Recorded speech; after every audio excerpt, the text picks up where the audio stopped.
Hi, you've reached a holiday edition of The Signal Watch. Yuletide movies, television, comics, and more. I'm your host of Christmas Present, Ryan Steens. Join me and our caroling cadre of co-contributors as we examine Christmassy artifacts of the 20th century, merrily explore the 21st, and try to put it all in North Pole perspective. Stay frosty. We're gonna try to make this work.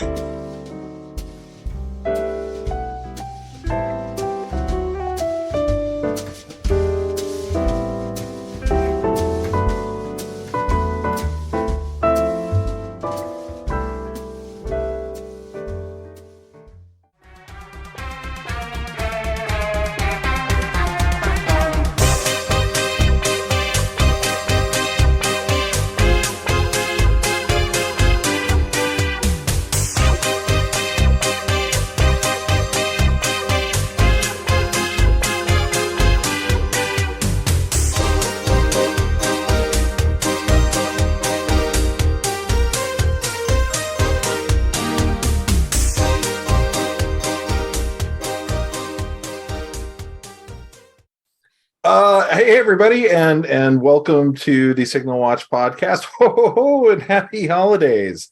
I am here with the jolliest of all elves. Say your name, sir. I am Stuart Ward, and thanks for having me, as they say in podcast land. You bet. And Stuart, you have chosen a sort of it's now considered a classic film, but now it's getting thrown in with the holiday canon. So I'm happy to bring it to the masses here for the podcast. So yeah, the title I chose was Gremlins, which was released in June of 1984. So I don't believe was marketed as a Christmas movie at the time, but I think over the years has definitely entered the Christmas canon. Yeah, I saw it maybe 4 years ago at the theater with Simon, and everyone was given foam gremlin ears to wear. And it was at the Alamo. And did they encourage singing along to Snow White? They said because the Alamo's super anal about, how talking and whatnot, which I super appreciate. But they were like, it's a Gremlins movie. If you're being a gremlin, it's fine. And so people kind of did like with Snow White, That's awesome. Yeah, it was fun. And then hopefully the theater didn't blow up. No, fortunately it did not. But yeah, it was great fun. But did you happen to see this one in the theater when it came out?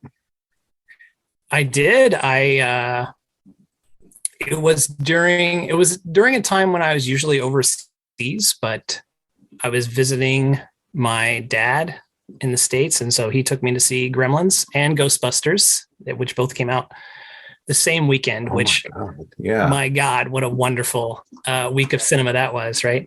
Yeah, he took me to see both of them. They were both to really large crowds. In fact, Ghostbusters, I think we had to go back a couple times because it was sold out, right? And we were crammed in with people. But yeah, I saw it in the theater and immediately fell in love with it. And, spent the next few years just like trying to collect everything I could get my hands on Gremlin wise, which by the way, I know this is not a video show, but I have a little show and tell here. My Gremlins lunchbox. Oh, if you're listening to the audio on one side, it's a strangely comic book hero-y looking Billy Peltzer, with Gizmo in his backpack, and a second Gizmo in front of him looking like the character he was designed to be on the front of a lunchbox. And on the back of it is Gizmo driving the pink Barbie car. And there's Stripe. There's Stripe lurking in the doorway. They're at a Montgomery Ward on your lunchbox. And the LP storybooks. Oh my God. At Hardee's. Gift of the Mogwai, little pun on Gift of the Magi, right? Wow. All the entire series, this was actually the way that I experienced the movie most times, because after the movie came out, right? This is before VHS was like as popular. It was around, but I mean, I sat in my grandmother's basement and just listened to these and read along with the story. And so I really like internalized the illustrations and the narrated version of the story. And so even today, as I watch the movie, I'm kind of like, oh, this is like the live action version of the story. It almost feels like an alternate version because this is the one that I experienced the most. So did it come with the floppy vinyl records? Is that what it came with? Yeah, it's got the 45s in here. Oh, it's a 45. It's a full on. Okay. I was expecting those. They used to have those tearaway records that were floppy. Wow, that's incredible. Oh yeah. No, they're solid. Yeah. They're real records. And yeah, so I had those for one time. I got all the trading cards right here. Oh my Lord. I got the entire series of trading cards. Some of these I got at the time and some have been, recent acquisitions. You may have noticed that I'm wearing my Gremlins cardigan. Oh yeah. There's a gremlin hanging in the stitching of my cardigan. I'm ready to release. I might put the video up on YouTube so people can see all this stuff. I got the Gremlins tiki mugs that were put out by Mondo a couple of years ago. So I have, let's not forget, I'm sorry to belabor this. You can edit it out, of course, but this is the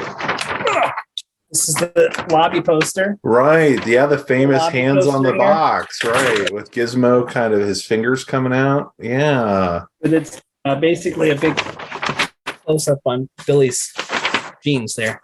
Yeah. He's doing the dick in a box thing. Yeah. Exactly. That's exactly.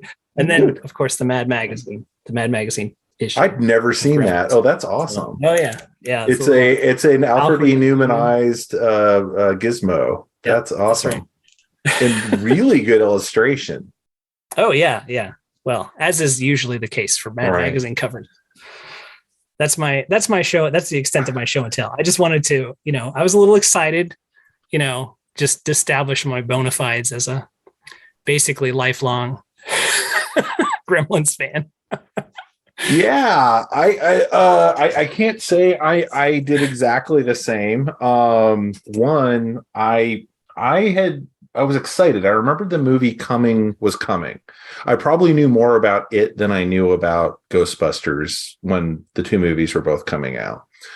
My memory was that they kind of pitched it as this is a family film. It's a little spooky, but you'll be great, kids. Go see the Gremlins thing. And it had the kind of kiddie tie-ins. We didn't have Hardee's in Texas, but that doesn't entirely surprise me from what I remember of the marketing of the film. And then I went to go see it and I about shit myself. I was a kid who did not go see scary movies. I wanted to go see Neverending Story, for example. Every time the wolf came on the screen, I would go to the bathroom. Oh yeah, that was pretty scary. Yeah, so I was fine until the gremlin was in the microwave, and then I was like, "The fuck am I watching?" I was just a glorious scene, by the way. I'd never seen anything like it. I'd never seen anything explode in a microwave. Yeah. I did not have a good reaction to that. I was also, and we'll get into. So this was in the theater. Later. Your bad reaction was in the theater. And I'd been taken by a friend and his mom. Oh. And I was like, I can't. If it was my dad, I'd be like, I'm out, and I would have gotten up and he would have been like, okay, the boy is being the boy. But I was with a friend and his mom, and I couldn't. I just had to sit there. So I just kind of white knuckled it through the movie, and I did not enjoy it. I that's too bad. Gizmo a lot because I liked anything that was cute in a movie. I liked the Ewoks and the whole 9 yards. But I was not ready for it at age 9, which is what I would have been when this came out. And which is a little old to be that freaked out by that stuff. We just didn't watch horror movies. So, but then the weird thing is that fall when I went to school, when we went to Kmart or whatever to get backpacks and lunch boxes, I had a Gizmo backpack. I had a green backpack that had a little like painted on Gizmo coming out of the back pocket. Did you ask for that, or did someone just assume that you would want it? No, I wanted it. When I got there, I was like, oh, that, I think because it was so novel to me, I'd never seen merchandise like that. It's like they're merchandising a horror movie to me. Cool. Well, it was because it looked like basically like I still collect prop replicas, right? I still like. Oh, it looks like Billy's backpack. That's right. Yeah. So I was like, oh, cool. I will be Billy Peltzer every day coming and going from school.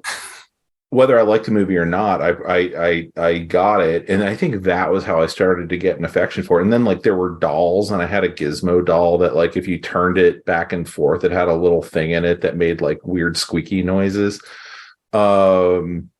But that was all I remember of the merchandise. And then I kind of forgot about Gremlins. Like I wasn't super obsessed with it or anything. And then Gremlins 2 came out. And the way other people feel about Gremlins is how I feel about Gremlins 2. Like everything. I know you have quite an affection for Gremlins 2. There's stuff I now love in Gremlins, but Gremlins 2 does all of it like 100 times more. And I think that's where like me and Joe Dante would be like dapping, like, yeah, but I still think it's a good movie. And I think it's a much more complicated not to derail things, but Gremlins. Oh, you froze for a second there. My internet connection is unstable, it says. Sorry. Let's turn off the video now that we've done show and tell. Sure.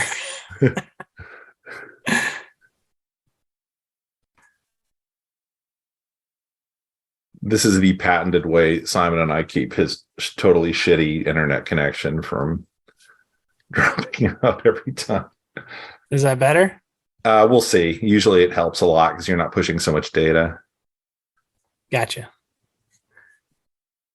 So you were starting to say something about Gremlins 2, yeah. Oh, yeah. Gremlins 2. I mean, it's another genre entirely, and it's right up there with RoboCop for me in terms of just like having just like really sharp, smart, things to say about I don't know where society is at that time and where we were going. That with predictions that have turned out to be just more, prescient every growing year.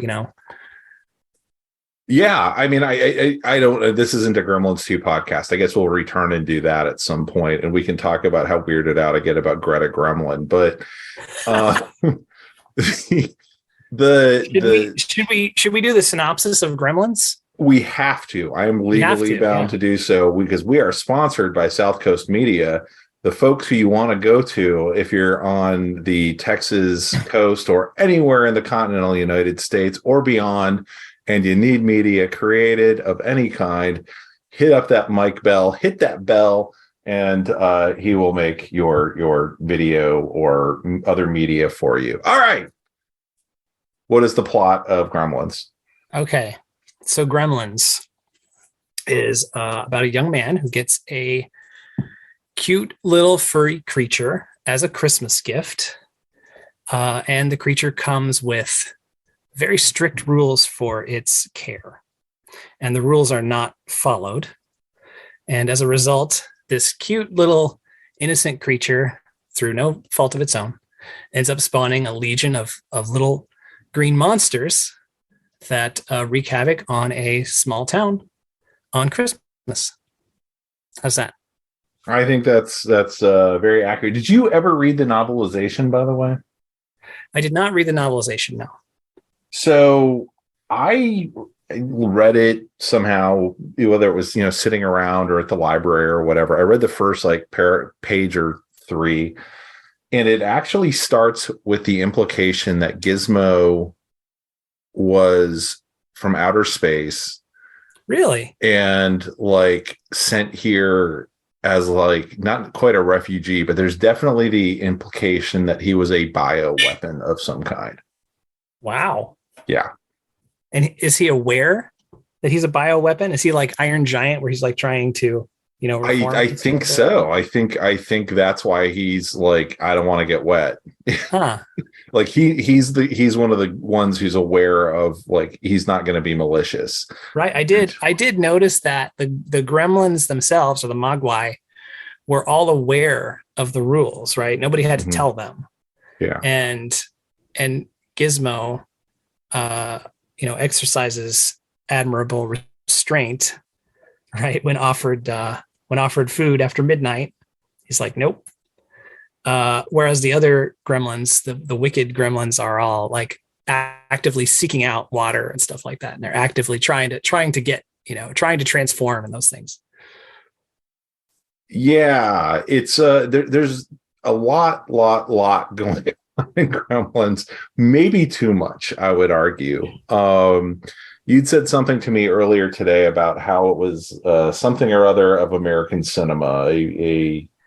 Oh yeah, it was like the Rosetta Stone.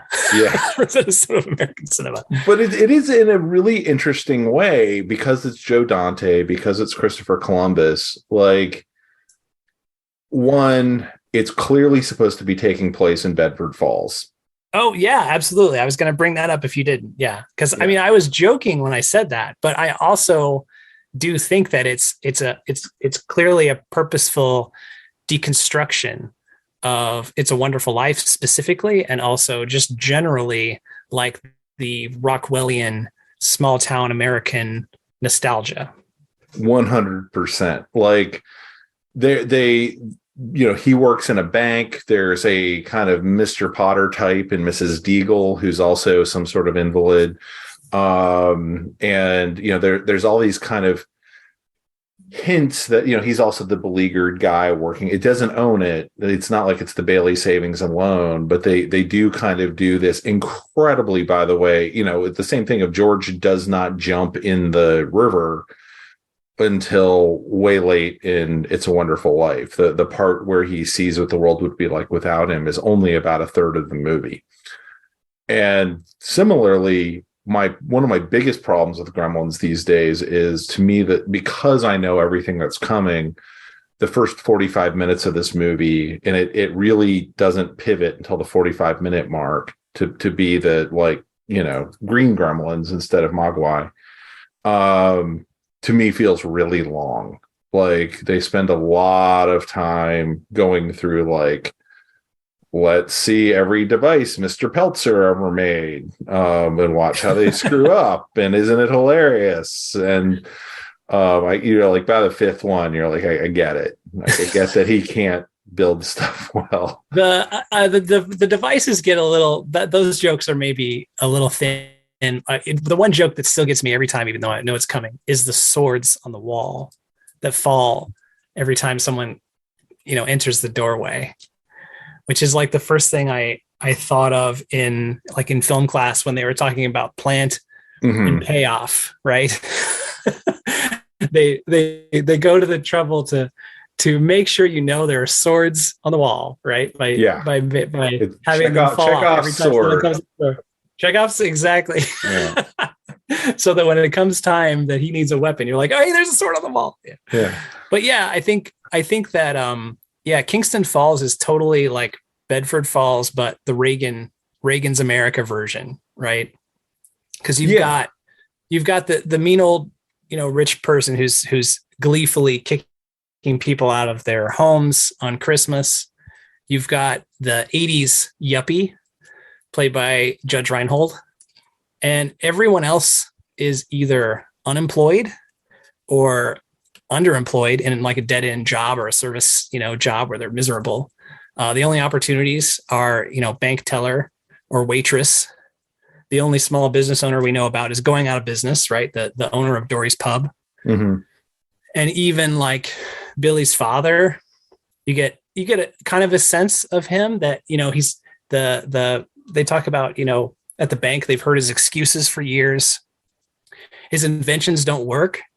And I think that they kind of drop clues that it's not, he doesn't really care about his inventions. He's just trying to get rich quick, right? He says something in there like, this is going to be the one, right? Yeah. This is going to be the one that's going to set us up. And so I just feel like, and then there's of course Dick Miller as Murray Futterman, who's kind of like the reflection of like the I don't know, the broken down greatest generation, what they've come to, unemployed, drunk, xenophobic, right? Because he goes on these rants about foreign parts and foreigners out to get us and whatnot. And it's totally a dark version of the Bedford Falls that we're used to. Yeah, I mean, there's an argument that it's Potterville. Absolutely, yeah. And Dante also, because he's Dante, he's doing lots of things as far as like he always has other movies in his movie, and commenting on what we're going to see or have just seen. And this one has a Clark Gable racing movie that I'm not familiar with. It has Invasion of the Body Snatchers, so they can do the pods reference. And you even see Robbie the robot at one point. The robot. Did you catch the time machine? No. No. Yeah. So one of my favorite little Easter eggs is when Billy's father's calling from the inventors convention, right? In the background, as he's talking on the right hand side of the screen is like a replica of the time machine from the movie The Time Machine. And then it cuts away. And then when it goes back to him again, like a minute or so later, the time machine's gone. And there's like a puff of smoke and everybody's like in the corner looking confused as though the time machine just disappeared. Oh my God. It's a great gag and it totally doesn't call attention to itself. I didn't notice it until years after I had, seen the movie a bunch of times. But yeah, did you notice the Chuck Jones cameo as well? This was the first time I ever did. I was like, I know that guy. And he said, what do you think, Mr. Jones? And I was like, oh my God. Right. Couldn't believe it. So Joe Dante is like definitely a bona fide Looney Tunes fan. He inserted in this movie alone, he's got the Looney Tunes intro at the beginning. He's got the gremlin that bumps his head, and unironically they inserted the Tweety Bird sound. Right. I mean, and of course he directed Looney Tunes Back in Action years later, which I continue to think is underrated. He's got, for cameos, he's got Spielberg, drives like some kind of bicycle thing in front of the camera at one point. You got the rockin' Ricky Rialto, the billboard, right? That looks like the font of the Indiana Jones. You have that shot of Stripe hiding with the stuffed animals, which was clearly a reference to E.T., which I remember that shot in the theater. Everybody first gasped and then laughed. It was that moment landed like gangbusters. And then just looking at Billy's room, my gosh, there's Fangoria magazines on the floor. There's Conan the Barbarian comics spread out everywhere. It's totally my dream room from like age, 11 through now. I'm glad you didn't cap that off. I was like, I'm going to call him on it. But yeah, Joe Dante really, Simon and I talked about it when we did Inner Space. But he really has a kind of a feel for the older movies. He has a respect for them. But he also has a sense of humor about all of it. And it doesn't matter if you don't quite get all of the references. No, it's totally, yeah. I didn't get most of these references when I was a kid. I had never seen, Invasion of the Body Snatchers and all. I didn't know most of that stuff, but it just adds kind of more flavor to it as I got older. Yeah, the only thing I remember that may have been my introduction to Robbie the Robot because I remember seeing like stuff about the movie. Like I said, I was anticipating it coming out and them going, some still and something going, and Robbie the Robot is just randomly in this movie. And did you catch, it's not just Robbie the Robot, but he like runs through his dialogue. Yeah. From Forbidden Planet. Like those are the first 3 or 4 lines that he says. So it's a very kind of in your face cameo, I guess, if you know what you're looking for. Yeah. But to me, not even knowing, the things that he's referencing, I just loved the look of it. I loved all the Dutch angles and weird colors, the purples and greens everywhere. I loved the Jerry Goldsmith's kind of mischievous use of strings, right? Every time the Gremlins are doing something, the score is just, it's a weird one for me, Jerry Goldsmith. Yeah. I think it's good, and I think it's a classic. Everyone kind of knows, the beats of it, but it to me it's not what I think of when I think of Jerry Goldsmith. No, definitely. Well, Jerry Goldsmith, he's able to pivot in one movie from, kind of saccharine nostalgia to, to suspense, right? And then, straight out like excitement, like for the car chase scene and stuff. I mean, it's all like super effective. Yeah, I mean, I mean, there's a reason Jerry Goldsmith was at the top of the game for like 30, 40 years, right? Yeah. I mean, he's almost impossible to beat.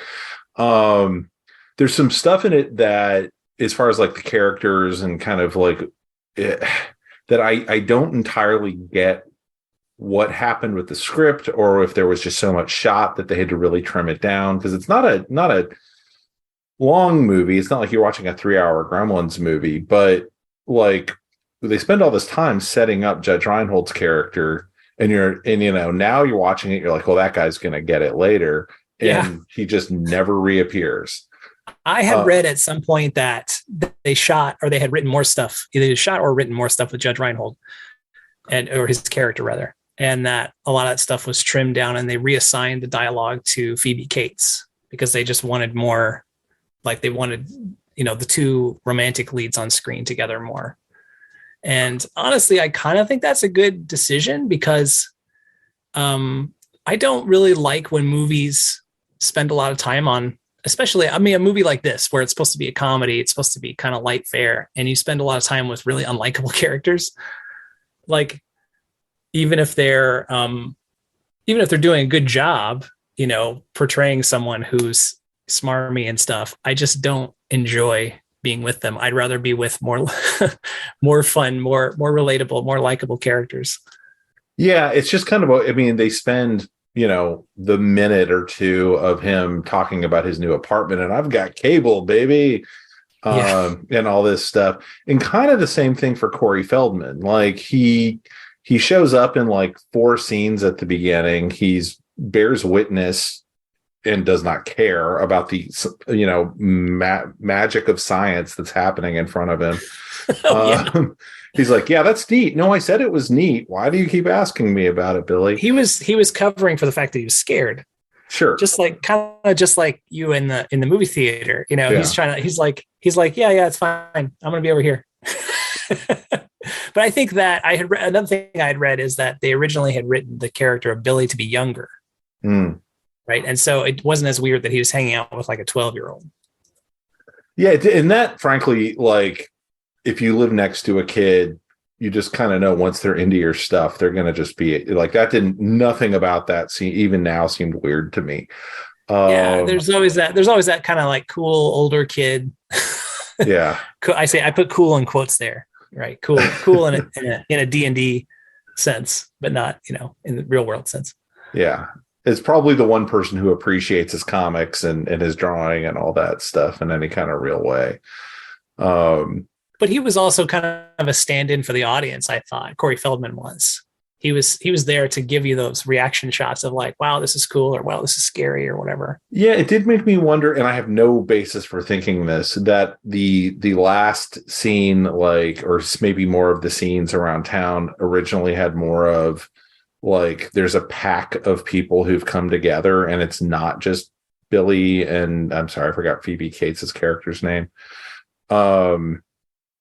Like just the two of them and Gizmo. If there had been some other version of like there's a pack of people kind of and then maybe they're getting picked off one by one or whatever. And they were like totally unnecessary. It's really about these two. Let's just make the story about these two. No one, it's not that movie. We're not doing a Friday the 13th where people get picked off that way. Yeah. I don't have any real, but it was just kind of like they kind of set up these characters, and then once the Gremlins show up, they disappear. And it's just kind of a weird pivot for the movie to make. Well, it becomes just a series of vignettes for a while, right? It becomes like, and here you can see Joe Dante's affinity for like Looney Tunes type antics, because it's just like one joke after another, and they're visual jokes, right? Mm-hmm. Like the gremlin, doing the flash dance routine, or the gremlin hiding in the mailbox, and the gremlin's there, but the guy doesn't know, and so you're just waiting for him to get that surprise and stuff. And that guy is Harry Carey Jr., who is that's right. Yeah, he's an actor. He's just been like around forever. In the Mrs. Deagle, by the way, and I didn't know this until I was much older. When I think actually the last time I saw this, I was like, wait a minute, that's Flo from Alice. Flo, right? Yeah, that's Polly Holiday. I used to watch Alice. Yeah. Which is just, it was bizarre to kind of figure that one out. But yeah, I really enjoy all the vignette stuff. And really once the Gremlins show up, I settle in like way better than in the first 45 minutes, honestly, of the film. And even the stuff where it cuts back to Hoyt Axton, that stuff, like, well, now this is playing a little bit better because it feels like it's tucked into the same crazy world as the Gremlins, being of him trying to sell that smokeless ashtray and whatnot.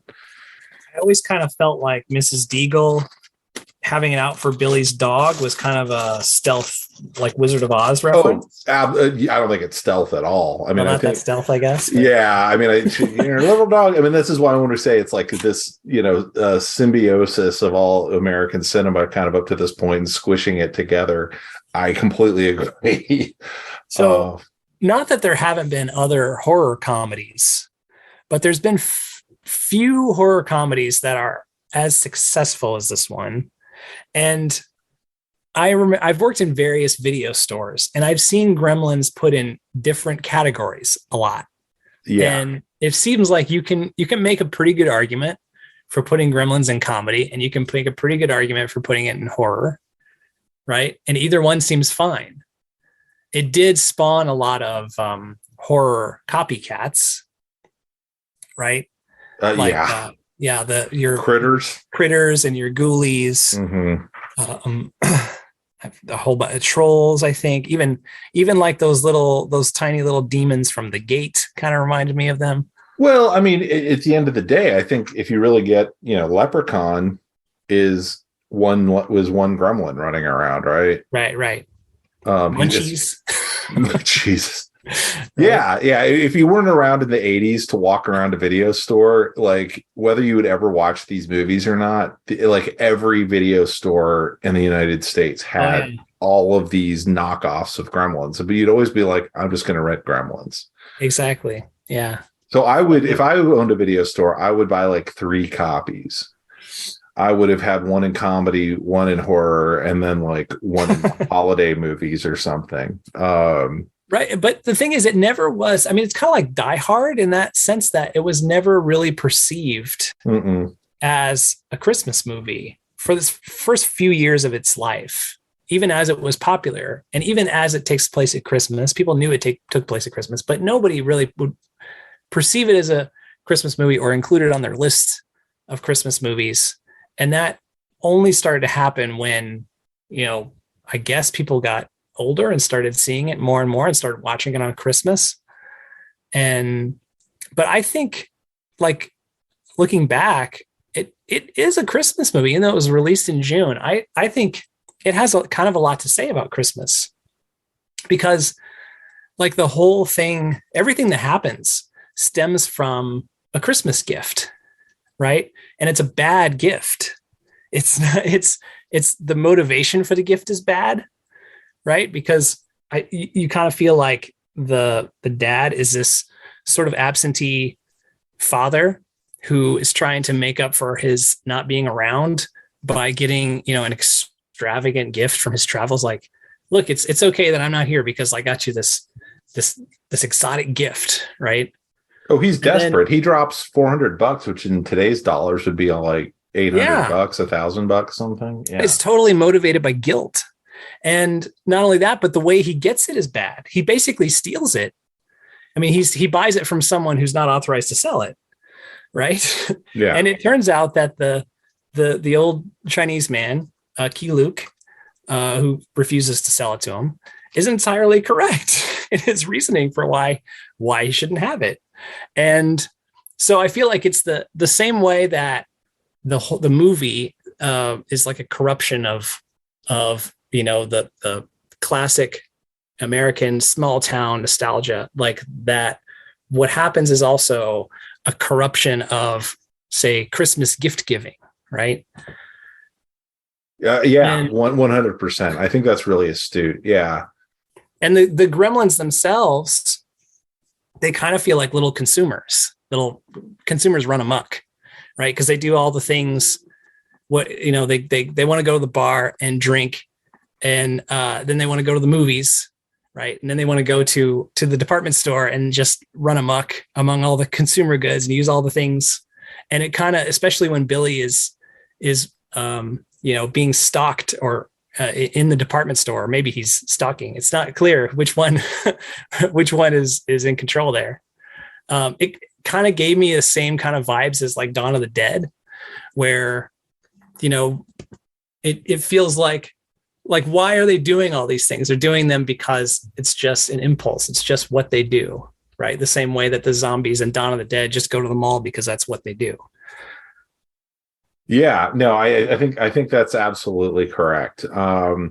It doesn't linger a lot on the commentary, like Dawn of the Dead definitely does, but it certainly is there. And yeah, I mean they're hilarious, reflections of us. I mean, there's no other way to me to see in this movie anyway. I don't know about the sequel.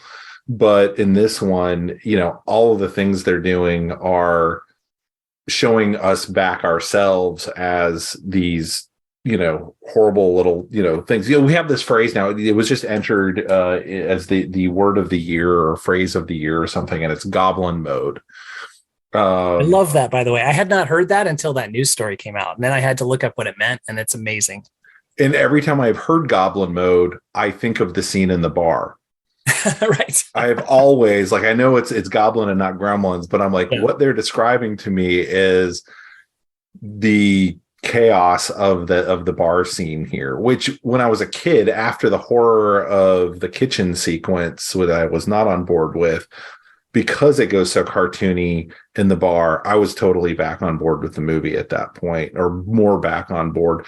I kind of, after the Snow White sequence, I had a harder time as a kid with the whole Montgomery Ward sequence, because it was scary, right? It was you didn't know if he was going to get a razor blade through his forehead, Billy.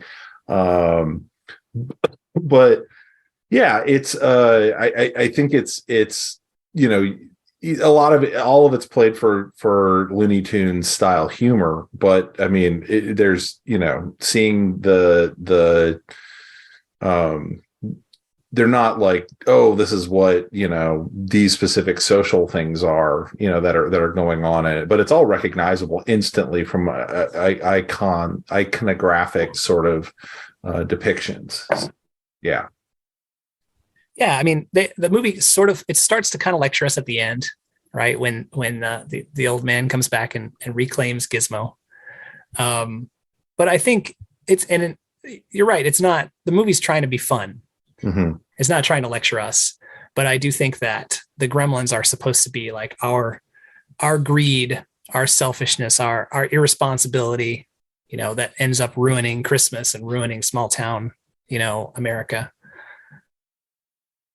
Yeah, I mean, it's kind of funny because the movie at the same time, you could say it's doing a lot of different things. They tying into the old man saying like, you're not ready for the Gremlins. I'm like, dude, we're on a planet that is 80% water, Like, we are never going to Yeah. be ready for the Gremlins. All it takes is a rainy day or None rainy of those night. rules really hold up to scrutiny at all. Yeah, like And- it is a bio weapon, and we need to burn Gizmo with fire. Is what right. we need to do. Like, none of this is safe. Well, because for some reason it never occurred to me to think when I was a kid. I just took it at face value. But I mean, the rule: don't feed them after midnight. Okay, until when? When does it stop being after midnight and start being before midnight again? Yeah. Right. But what an 80s thing too, to have like 3 rules. It's like RoboCop having his 3 prime directives. That's right. It's all about like what are the things you need to know about this thing. And I can just imagine what was going on at movie studios at that time of like, and it probably started with Gremlins, right? And they were like, oh, that's great. That's great. We've got 3 things, that you need to know about the Gremlins. Yeah. It doesn't matter. People can remember 3 things. Mm-hmm. And that way you go, oh, it's going to get wet. Oh, the clock stopped, and it builds that kind of tension. But then you have the whole sequence with the science teacher who is apparently on Christmas Eve. He's working at 2:30 in the morning. Yeah, having a sandwich. I was like, he's really dedicated. I mean, to be fair, he is working on like a discovery of a new species that is able to, propagate itself with a drop of water. I mean, that is a pretty big discovery. But yeah, that was a little odd. And that scene with the science teacher where he gets attacked is where my youngest kid, who's 8, pieced out of the movie yesterday. He's tried to watch this movie a few times, and if he kind of comes in the middle, he can watch a few scenes, but then it'll get too scary. Like the department store scene's too scary for him, and he leaves. Mm-hmm. And the definitely the school scene with the school teacher that gets munched on and then stabbed with a needle is definitely too scary. Jamie yesterday when we were watching it was like, so is he dead? And I'm like, yeah, he's dead. And she's well, like, you never know, because I thought Dick Miller was dead. I was sure he was dead. Well, and that's the thing is like with this movie, they just kind of like people, and it's like Billy didn't call the police. There's a dead guy. Yeah. At that point is when he waits till many, many more things happen before I understandably runs home to his mother at that point. Can we talk about what a badass his mother is? I never thought of that till I watched it this time. I was like, when he's like bringing her to the neighbor, I was like, no, she's the only one who's ever handled a gremlin well. Yeah, I mean, she's really cautious because she thinks there's an intruder or whatever. And then what I love is when she goes into the kitchen and she sees the gremlin throwing her dishes, and her fear turns into rage, right? And she just absolutely goes psycho on this gremlin and stabs it multiple times, like Norman Bates style. And it's an amazing, amazing scene. I think there's some deep commentary there about, and I'm not kidding, like, oh yeah, pent up rage and stuff. Pent up rage. Like, she has this husband who's an utter dipshit. Absolutely. Who makes her use his stupid products in that kitchen, and all she wants to do is have a cup of coffee and maybe some orange juice, and he's made it impossible. And some of his inventions already exist, by the way. Like, there are coffee makers, but so somehow he's trying to reinvent the coffee maker. Yeah, Jamie was quite cross with the fact that he had reinvented the coffee maker. Well, why would he even do that? I don't know. Just deal with it. But yeah, I loved it. I was like, and I was a little sad that that's the last time you see Mrs. Peltzer for the rest of the movie. That is too bad, because she does a fantastic job. And I don't really know who that actor is. I don't either. I don't think I ever saw her again. No. Her hairstyle is almost identical to Billy's. Well, yeah, 80s curly perms were you had to have been there to think that. I mean, but I do remember, not to totally sidetrack us, I remember thinking Billy had weird hair when I watched the movie the first time. I mean, I didn't think that just because I was already watching Greatest American Hero. It wasn't that. No. It was like if you had the full like Greatest American Hero fro, that was one thing. But Billy had this weird thing where he had short hair, but it went over his ears. And it Yeah. was really curly. So I was like, so he had to grown it out over. And for some reason, I obsessed over that as a kid. I thought that was very weird. Because even by that point, that's when you start getting into the like more mullety sort of hairstyles, and he was kind of doing this other thing. Anyway, I'm not going to like linger on it, but it's strange. I do remember being also weirded out that like Stripe tears that like the 3 holes in his sweater.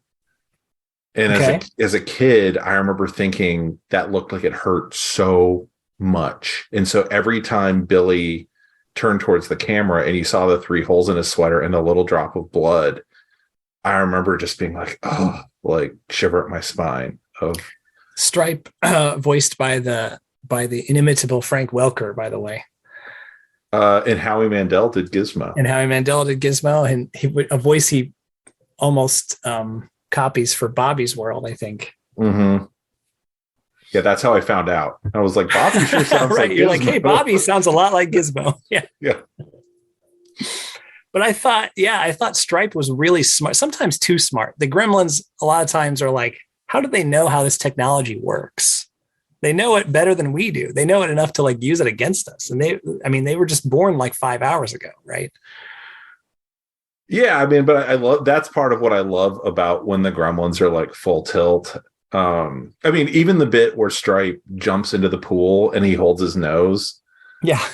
Like a very cartoony image. Yeah, like that's totally a Bugs Bunny move. Yeah, absolutely. And it's those parts that, yeah, I know I keep saying those are the parts that I love, but I do. It's just like all these like little visual cues with the movie of they're completely insane and they're not, it doesn't matter if you kill them, the one next to them is just going to laugh. And anyway, yeah, it's all the puppetry and effects, by the way, even though they look like puppetry, they just look really, hold up really well. I think that there's something about, and maybe this is just me showing my age and it's because I grew up with this stuff, but like there's something about analog effects that just ages better. It doesn't have to look real, but it looks cool. It like when Stripe is like melting into like a skeletal goo thing and is like bubbling, there's like little bubbles and he's, maybe like he'll get back a little bit of his shape and then sag, the skull will sag again. Yeah. It doesn't look in any way like a real creature, but it looks amazing. Yeah, I mean, and I think a lot of that is, we're this is the week when we're recording this that like Lenza and all this other stuff really has been pushing like all the AI art, and it's neat and it's amazing. And I was playing with it and posting, myself as an astronaut to Facebook and stuff. It just looks too clean though, to me. Yeah, we still haven't really, we do definitely get to points where things look, indistinguishable from reality all the time, but most of the time that's not true. And this stuff just works. Like light, they would do the skin of something like a gremlin to the point where, they make sure they knew what the translucence should be and get all that stuff and the chemicals that they would use to create the latex. And that way the light would bounce off those things in a way that didn't look like rubber. And so it just all looks really natural. And then when you have the performers that these guys had, and they basically defined how does a gremlin move? How does it laugh? How does it, do all the things? It's really few and far between that there's something that's like a mechanical thing or something that you can go, okay, I can almost see the servo moving in the mouth or something. But by and large, the puppetry on this thing is absolutely outstanding, nonstop. Gizmo had his little sniffly nose that looked very real, and it was wet, like a real dog's nose. And there's something that intangible that happens with practical effects where you don't you can't plan for how it's actually going to look. Like you can kind of plan for what you expect to happen, but always something unexpected, happens. And that's the kind of thing that I feel like we lose in the digital effects, where everything happens exactly like we envision it.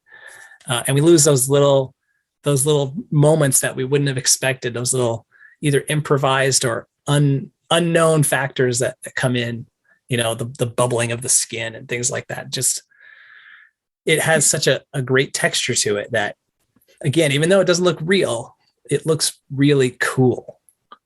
Yeah, I think it's going to take, because right now, like you said, that everything has to be pre-planned. It's going to have to hit a point with CGI where there's some AI under it. And so you do have happy accidents.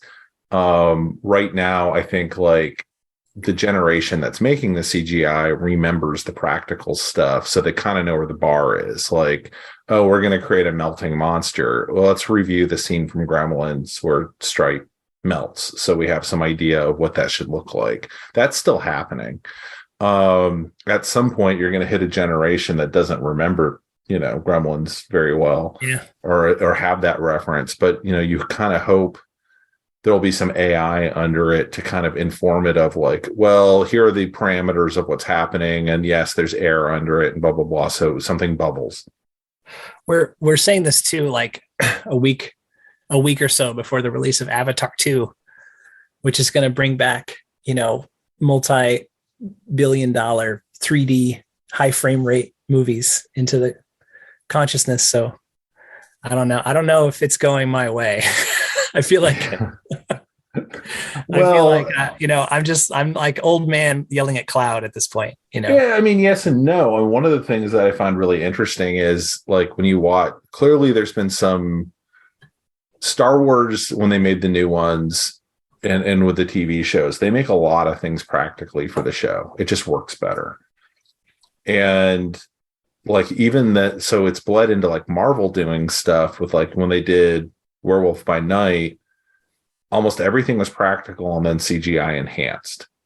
So they made a full Man-Thing suit. I guarantee you the Groot that you're going to see in Guardians of the Galaxy 3, there's a dude in a suit because we just saw him walking around during the holiday special. Like very clearly there's a suit that is that version of Groot.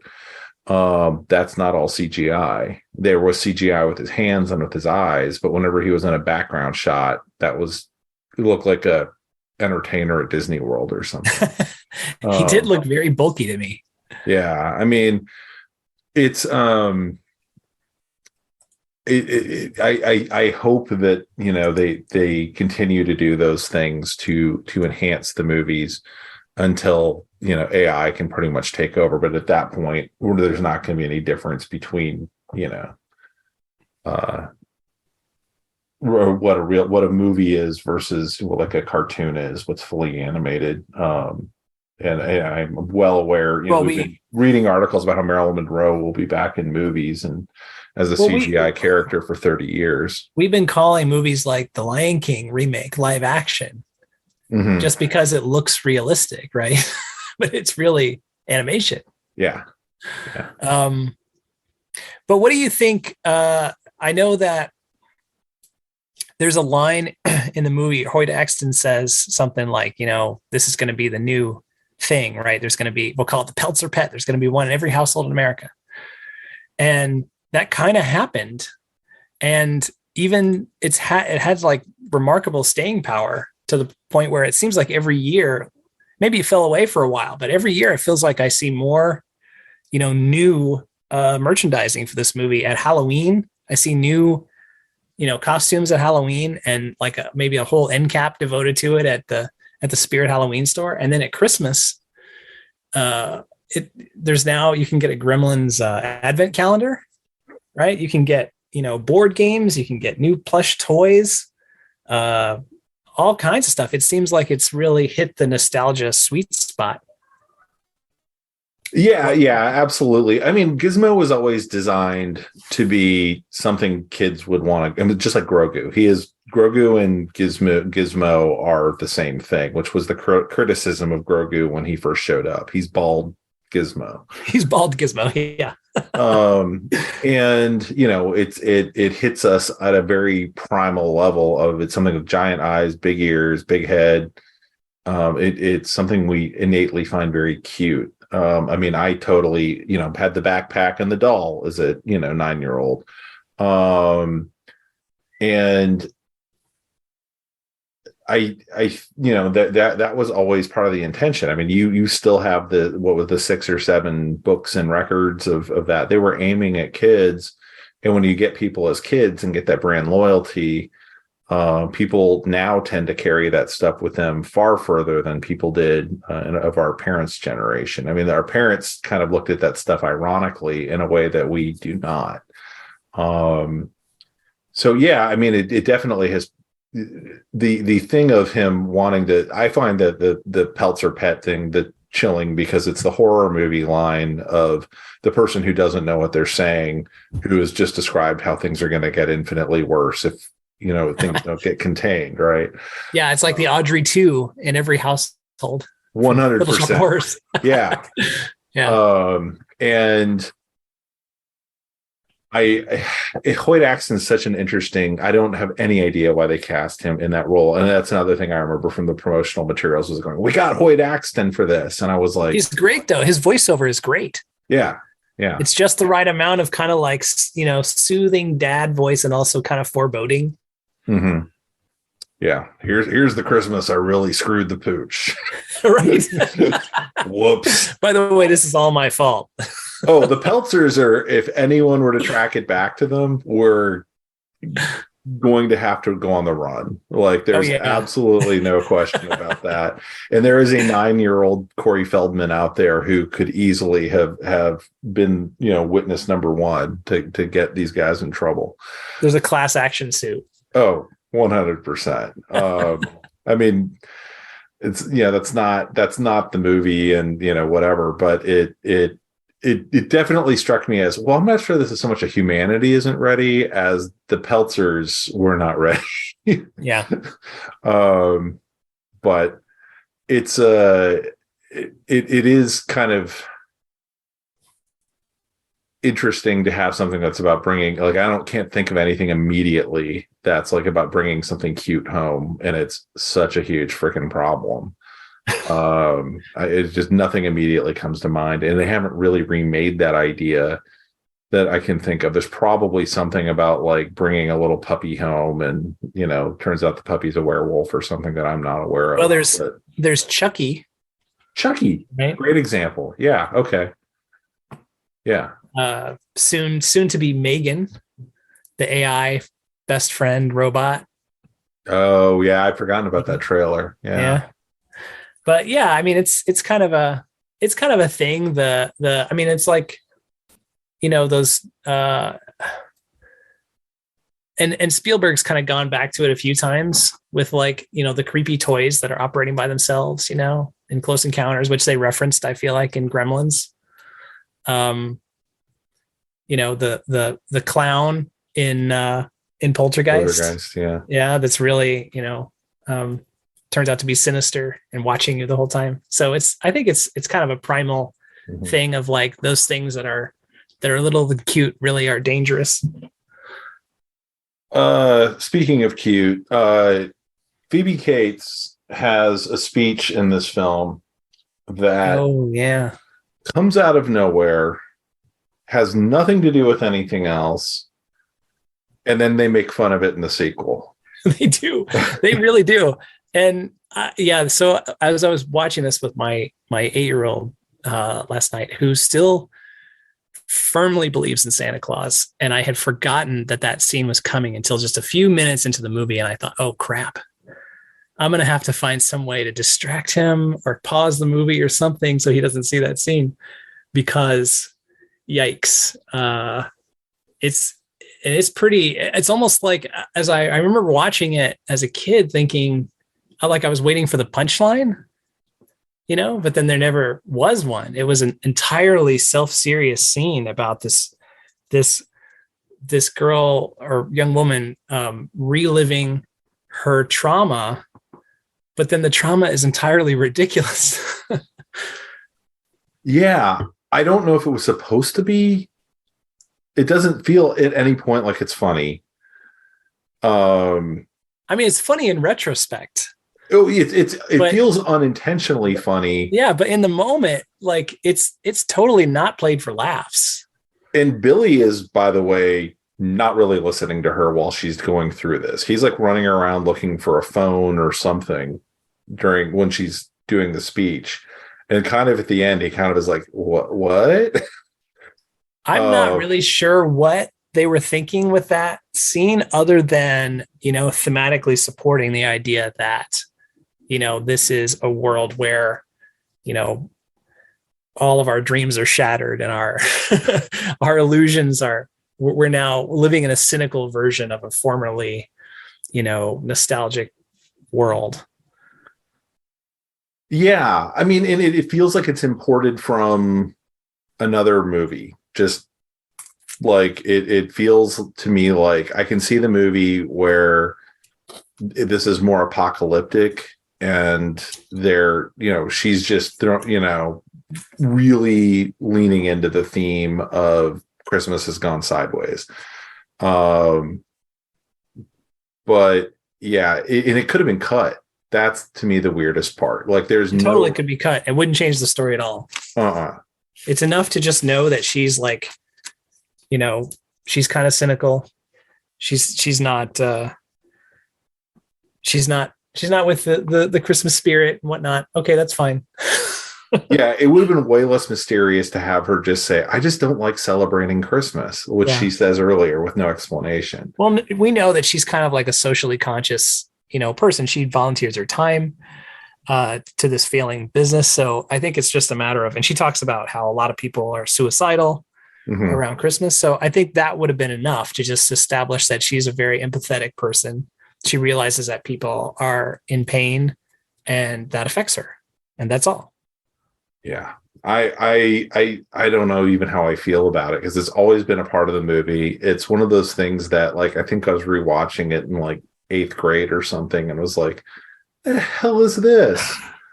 I mean, retroactively, I kind of am glad it's there because it makes Gremlins 2 funnier. Oh yeah. Yeah.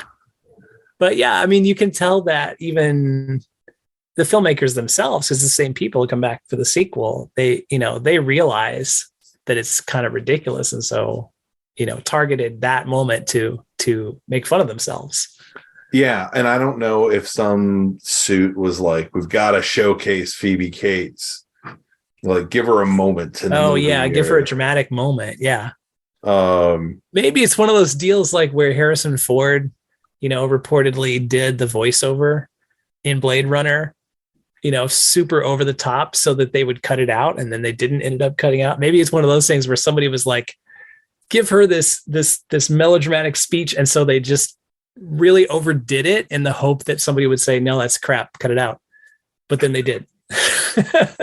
Yeah. I don't know. If anybody out there does know, who happens to be listening to this, please solve the mystery for me. I've been baffled and then even more baffled since they made fun of it in the sequel.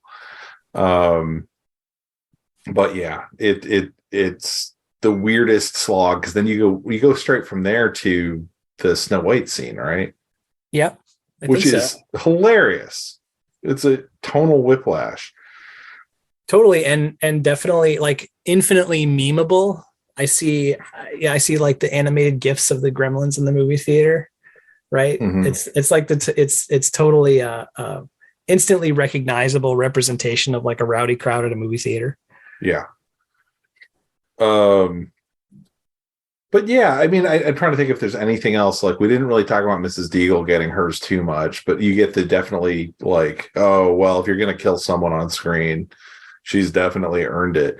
That said, my lovely wife had seen this. I think it was like the 4th time she'd seen it. She never realized the lady in the chair going up the stairs was the same person as the person in the bank because she doesn't have the wig or makeup on. She didn't have the wig on, right? Yeah.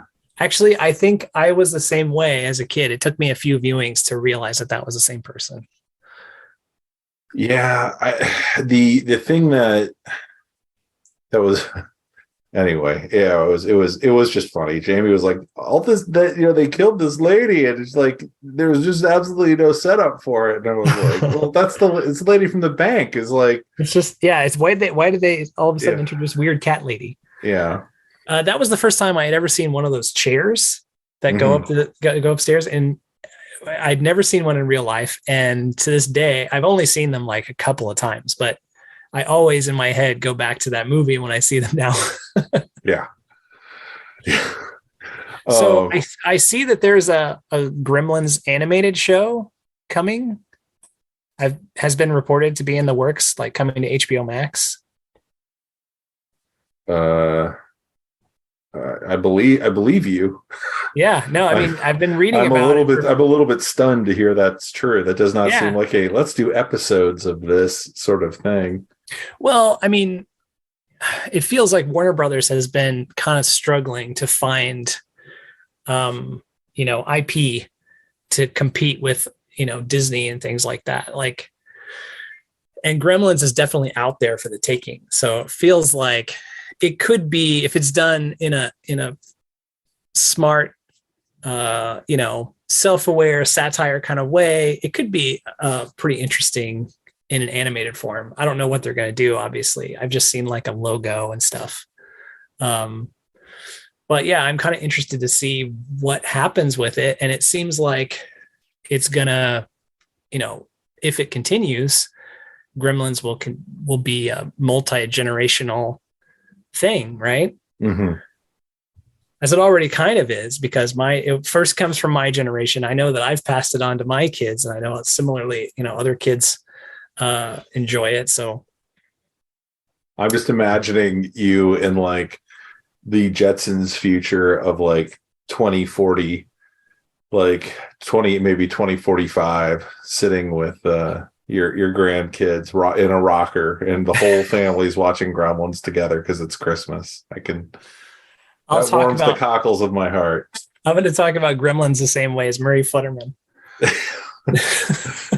Now your Gremlins are coming from the Japanese Gremlins. It almost kind of seems fitting, though, that Joe Dante wanted to make like a live action cartoon, and then it ends up eventually being a cartoon, right? It's almost like it's being refined to an even, purer version of itself. Maybe. I mean, I'll see what it ends up being, but. Yeah, and it as to your point kind of earlier, like it's not just been like the last few years. Like I remember when the Warner Brothers store was open, not only were there, much to my surprise, Gremlins as part of their like scene work around the store in the Austin store. I believe they were selling Gremlins merchandise at that point. So there's always been this weird market for it. Initially, when you were like, oh, they're putting a cartoon out, I was like, they may be overestimating. I think there's a lot of people, kind of like Evil Dead, right? There's a very small audience who buys Evil Dead over and over and over. Yeah. But maybe that's not true. Maybe Gremlins is a much bigger and going concern than I mean, clearly Warner Brothers has doubled down on it I haven't looked at the Shop WB page to see if they sell Gremlins merchandise or anything, but I mean, you're not wrong about the Halloween and then the Christmas, sales stuff they've been doing. So, I mean, I think if it's good and it generates buzz, that could be all it needs. It could be. Yeah. I mean, it's certainly something I can see a lot of people at least trying a first episode of. Yeah. So it's up to them to make it worth watching. And it might be. So but yeah, I don't have a ton of other stuff. I feel like we have well covered Gremlins. What are we missing? No, I think I pretty much said everything I have to say about Gremlins. I'm sorry if it's not enough. No, I think we've talked for over an hour. I have a ton of more thoughts about Gremlins too. I think in 2023 we will cover Gremlins too. Which I'll just be like, yeah, that was great. Yeah, that was awesome. Just like as we're going through the plot. I just feel like with Gremlins, it's a lot of it's nostalgia. a lot, but it's just one of those things that like you're either in on the joke or you're not, Yeah. And it's fun if you are, and if you're not, it's just silly. And I am in on the joke, and so I enjoy it. Yeah. And I genuinely, like, last night watching it, because I was watching it, normally I don't always sit around and think about what am I going to say on a podcast when I'm watching a movie, but I was like, yeah, I've always been kind of aware of the Bedford Falls aspect, but then we were like, man, there's a lot they crammed into this film in a fairly short run time. And with all the cameos and tying it into other movies and just Joe Dante's kind of appreciation of film, and even having the big scene in the theater and nothing else. You could tell where Disney was in 1984, that Warner Brothers was like, we're going to use your movie, and they're like, please do. Oh yeah. Yeah. I mean, that would never fly now. No. They'd be using a Bugs Bunny cartoon or something at this point. Oh yeah, if for no other reason than corporate synergy. Right. But yeah, it is a bucket of fun, and I think Simon was going to be deeply jealous that he was not able to do this one. I know I'm sorry, Simon. I know, if you listen to the Home Alone podcast, he actually starts off by talking about people are grabbing all the great movies. I'm like, speaking of the Bugs Bunny thing, though, it would have been a meta thing to do to have them watch the Bugs Bunny versus the Gremlin cartoon. Yeah. Right? Yeah. That's odd. Huh. I know. There's an opportunity there that they didn't take. Yeah, maybe it'll pop up in the new cartoon series. Yeah. All right. Well, thank you so much, Stuart, and happy holidays to everybody. If this is your first visit, please do check out our other podcast episodes. Stuart has been on the show numerous times. If you're just looking for holiday stuff, we've done like 25 holiday movies over time. And are continuing to do more here in 2022. So do check those out. So far, we've done Home Alone, and what else did I do? I can't even remember anymore. This year? Yeah. You did the 9 Kittens of Christmas. The 9 Kittens of Christmas. How could I forget? That's right. And we'll be doing an episode of Lois and Clark, and if I can get Marshall Reingold, we're going to do Lethal Weapon as well. So thanks so much for dropping in and sticking with us. And Stuart, any closing holiday thoughts you want to leave the people with? Oh my gosh, I should have prepared something. No, other than Merry Christmas, and remember not to feed your gremlins after midnight. Perfect. Thank you, sir. See you later. Bye. Bye.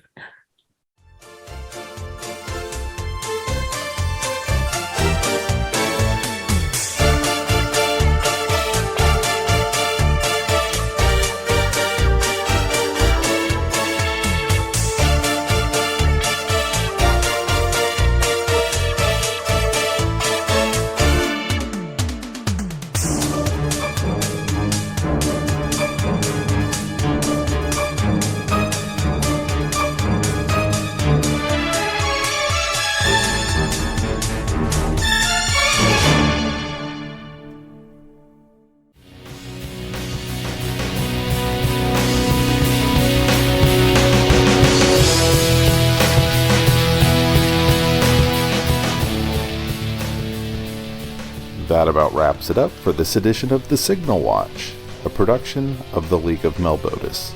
Thanks for sticking with us.